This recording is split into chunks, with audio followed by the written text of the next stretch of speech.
What's up? I want to do a little show and tell on my new acquisition as of about a month ago. It is 45 ACP 1911 Para USA GI Expert. Been wanting a 1911 for quite some time. Finally saved up the cash and I got me one. And I love it. First of all, no magazine.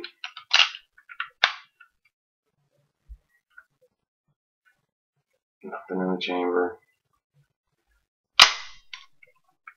Thing has a sweet trigger on it.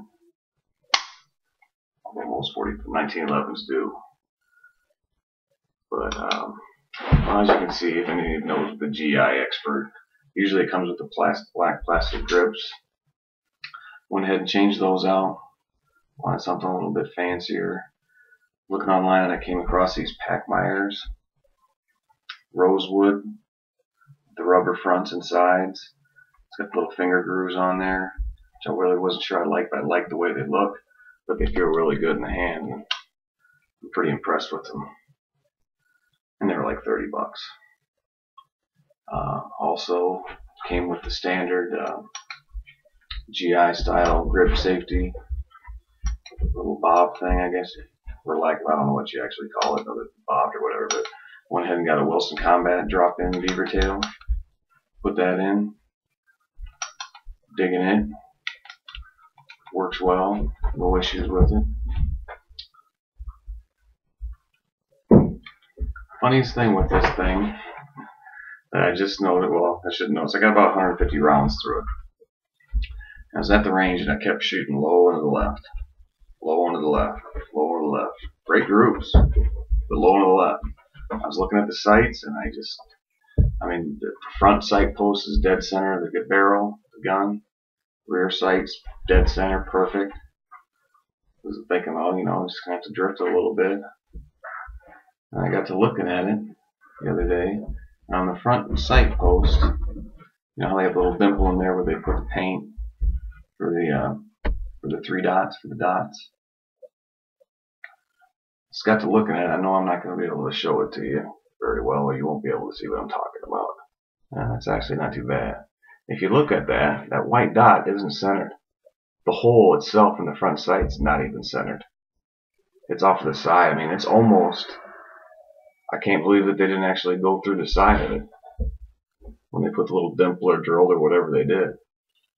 But it actually sits to the right side of it. So when you line up those three dots, the barrel's going to be actually to the left, which is why I'm shooting to the left at least. The low part, who knows, it's probably me.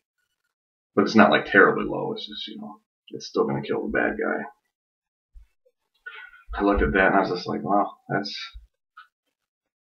pretty piss poor workmanship, I think, on that. Like the gun itself, everything else on it, I have no complaints. I love it. Fit and finish on everything, but that is pretty sad.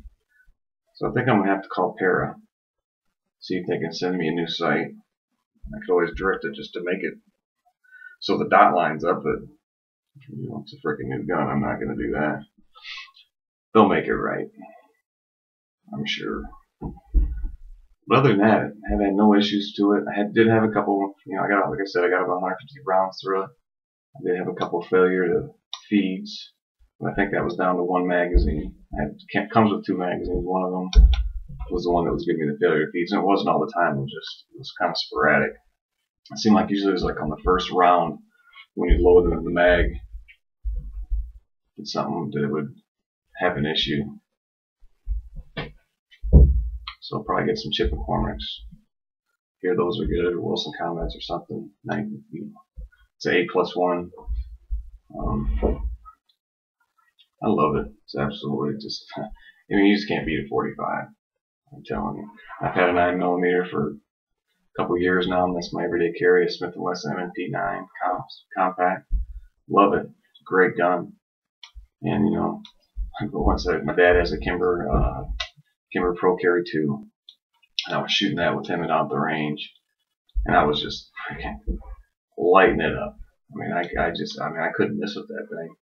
And You know, then I shoot the 9, the Smith & Wesson. I shoot it good. You know, it's got a different kind of a trigger on it, but I shoot it well. But it's just, there's something about a 1911 trigger that's just so sweet, and it's so nice to shoot. It's so accurate. You just, oh my God, love it. Absolutely love it. But just wanted to show it off a little bit. I'm digging it. I'm happy. I'm a happy clam, happy camper. But once I did dab this, though, this brings me to another point. When I did get this, I needed a holster for it. And I just so happened to be watching Pete at the Armory channel, when revelcraft, Andy from revelcraft, sent him that holster for his Ed Brown, and that was sweet. So I started looking at Andy's channel and subbed to him, and he had, you know, the how-to videos, how to do leather work holster wise, stuff like that. And he kind of went through step by step, and it's, I mean, good information. I'm the type of person, I like doing different things. I like to make things myself, do things for myself. I hate calling repairmen. I hate calling anything. I like to do things myself if it's at all possible. Now, I'm not stupid enough not to bow down to the experts when it's time, but that being said, I watched his videos and I was like, you know what? That seems really cool. I think I could probably do that. Albeit not as good, but, you know, give it a shot. What's the worst thing that could happen, you know? It don't work, or I get halfway through it and I say, screw it. But what I did was watch his videos and decided to try to make my hand at holster making, at least for myself, obviously. This is not good by any means. It's not bad, and it works. It's a functioning holster. It has a, you know, it's, I mean, I actually, I enjoy it. I mean, I screwed up some things on it, but, I mean, I hand stitched, following Andy's lead, which I can't thank him enough for that. I did all the stitching by hand. Kind of went and did it on the cheap. The leather itself that I have for it, he uses the shoulders. They had something on one of the websites I was looking at that had called vegetable bellies. They were tanned or, you know, tooled leather, so it was stuff for this. And it was 8 to 9 ounce, I believe, which what Andy was saying that what you should use for these. So anyway, you could pick up like 3.5 or 3 to 4 square feet of it for $21 versus buying a whole double shoulder. And with, I don't even know if I could freaking do this damn thing or not. So obviously I went ahead and just did went cheap way. Ordered, you know, dyes, the sewing stuff, you know, just, I mean, everything cost me all together. The leather and all, and the tools and stuff, whether I ever do it again, doesn't really matter. It's like $70, $80 for the stuff, which, and I still have enough leather. I could make another holster if I wanted to, or mag pouch, which is probably the next thing I'll do, or try maybe. I'm sure I'll try it. If I do another holster, I'll probably do one for my M&P. But it was, I mean, thank God for Andy. I'll tell you that. You know, I had any questions, I'd asked him. He was quick to respond to any PMs or any messages I sent about stuff. So, I mean, I just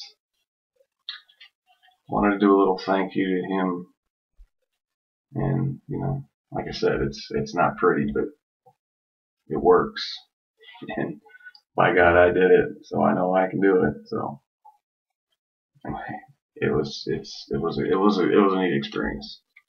But I just want to show that stuff. I kind of want to give thanks, or say thanks to Andy, show him that, you know, I did something.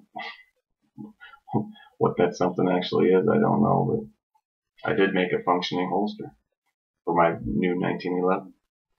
So that being said, thanks Andy, and that's it. See ya.